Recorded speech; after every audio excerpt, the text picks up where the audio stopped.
ngeraga sukma seperti itu. Jadi kita bisa ke sana, bisa ke sini.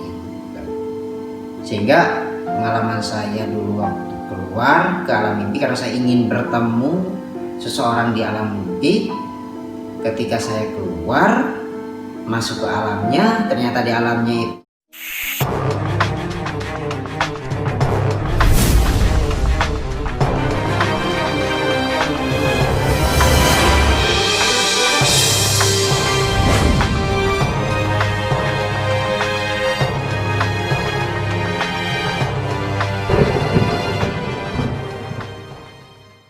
saya sangat susah karena ada penghalang atau hijab dah gitu kan, ada penghalang atau hijab. Nah ketika saya mau kembali lagi saya susah gitu kan. Nah mungkin seperti ini, ketika saya susah itu memang keadaan saya kan lagi tidur gitu kan, mungkin nggak terbangun atau gimana gitu kan, meskipun saya seakan-akan sadar saya melihat diri saya sendiri, tapi pada dasarnya itu mungkin mimpi seperti itu gitu. Mungkin mimpi tetapi memang sangat jelas gitu. Saya melihat diri saya sendiri, saya melihat sepupu saya di sebelah, dan mungkin itu yang dinamakan sukma. Nah kalau bukan sukma lagi coba ruh, tidak mungkin nih kalau ruh secara nyata, ruh secara hakikat gitu. Kalau ruh secara hakikat ya itu meninggal seperti itu. Nah terus pengalaman saya yang lainnya, nah saya lebih meyakini bahwa memang itu adalah khodam ya, itu adalah khodam, atau bisa disebut ruh tamizi. Itu memang khodam yang ada di dalam diri kita gitu kan, yang memvisualisasikan diri kita gitu. Mungkin seperti itu kan. Nah kenapa saya begitu yakin? Karena dulu ketika saya diijazah amalan oleh guru saya, diijazah amalan oleh guru saya, dan ketika saya mengamalkan pada malam itu saya mengamalkan, saya saya pejamkan mata gitu kan. Tetapi ketika di pertengahan bacaan-bacaan wiridan yang diijazahkan sang guru itu pada saya seakan-akan melihat gitu.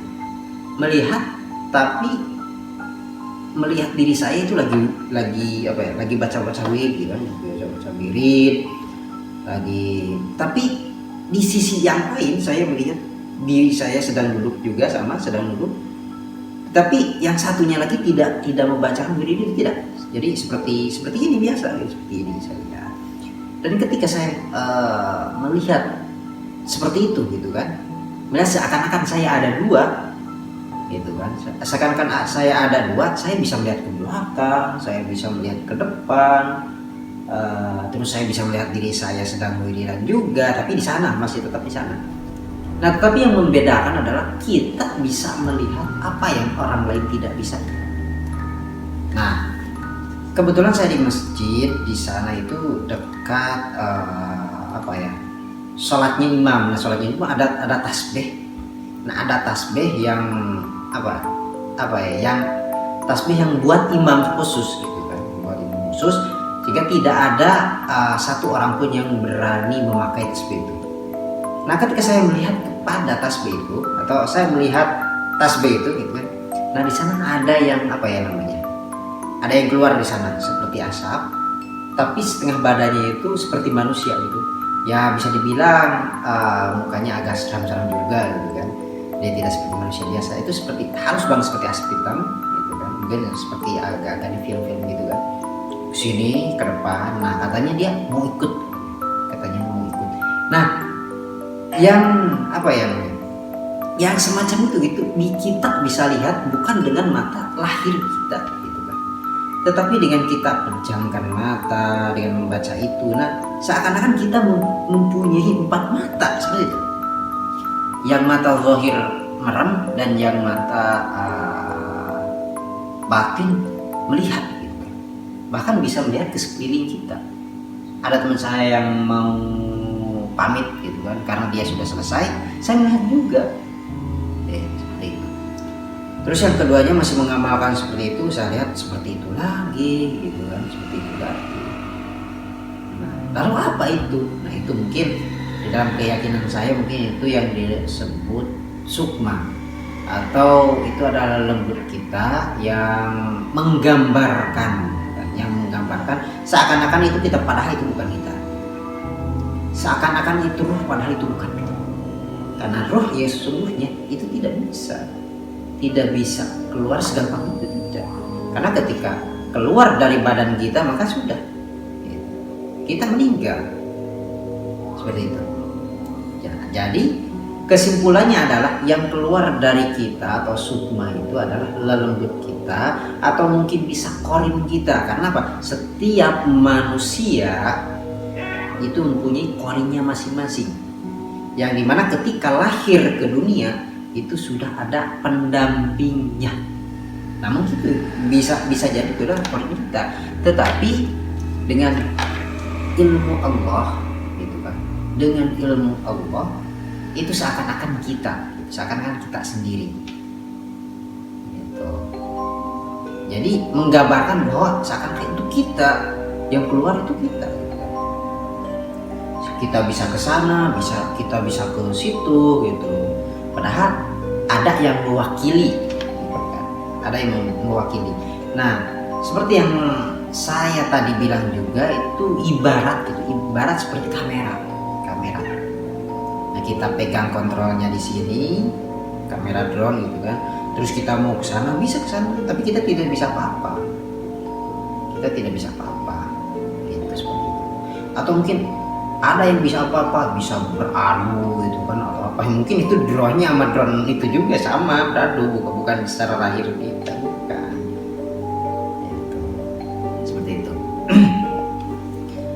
Nah, jadi sukma itu ada beberapa pendapat. Yang pendapat pertama yang tadi saya bilang adalah yang dikatakan lurus itu adalah roh tamiz, atau roh yang bukan sejatinya roh, itu seperti itu, bukan roh hayat. Nah, yang kedua adalah itu adalah lembut kita, itu adalah jin kita, yang dimana dengan ilmu Allah itu bisa mewakili diri kita sendiri gitu. Misal seperti ini, korin kita atau lembut kita keluar, misalnya kita merem itu keluar, terus kita bisa melihat seperti ke situ, bisa melihat, kita bisa ke sana gitu kan, kesana. Nah, padahal bukan kita, cuman dengan kekuasaan Allah kita seakan-akan dia itu, seakan-akan yang keluar. Nah, padahal yang aslinya di sini. Roh hayat itu adalah apa ya? Masuk atau menempel dengan badan kita, dengan nadi kita, dengan darah kita. Berbeda dengan roh tamiz atau sukma, itu tidak. Sukma itu perbedaan. Sukma. Mungkin ada yang kurang jelas atau gimana, bisa ditulis di kolom komentar juga ya. Mungkin ada beberapa pendapat yang memang lebih jelas lagi, bisa tulis di komentar saya, dan kita sharing pengalaman saja seperti itu. Jadi saya di sini tidak merasa bahwa saya itu bisa, tidak sama sekali.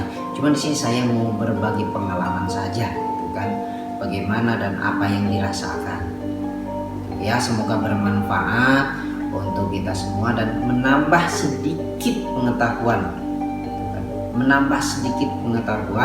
supaya kita mendapatkan hal-hal yang unik, hal-hal yang memberi manfaat, atau itu apa gitu kan. Itu adalah ilmu itu adalah cahaya. Jadi kita bisa tahu, oh ini nih yang dinamakan sukma ini seperti ini, oh ini nih itu bukan ruh yang sesungguhnya, bukan. Jadi kita setidaknya kita bisa menjelaskan terhadap orang yang bertanya seperti itu. Nah, untuk sahabat-sahabat, terima kasih sudah menonton video saya. Semoga ada manfaatnya, dan jika dirasa masih banyak kekurangan penjelasan di dalam diri saya mohon maaf, dan bisa ditulis di kolom komentar juga. bisa memberi pendapatnya terhadap saya supaya saya bisa lebih lagi memahami tentang hal semacam ini. Karena jujur saya pribadi itu dari sejak dulu juga tertarik dengan hal-hal yang memang seperti ini, dan saya juga sebenarnya pengalaman agak banyak juga gitu kalau saya ceritakan ya, dari misalnya melihat apa, tetapi di sini saya khususkan untuk membahas sukma. Nah, kurang lebihnya saya minta maaf untuk sahabat-sahabat Ahmad semua. Sekian dari saya. Wassalamualaikum warahmatullahi wabarakatuh.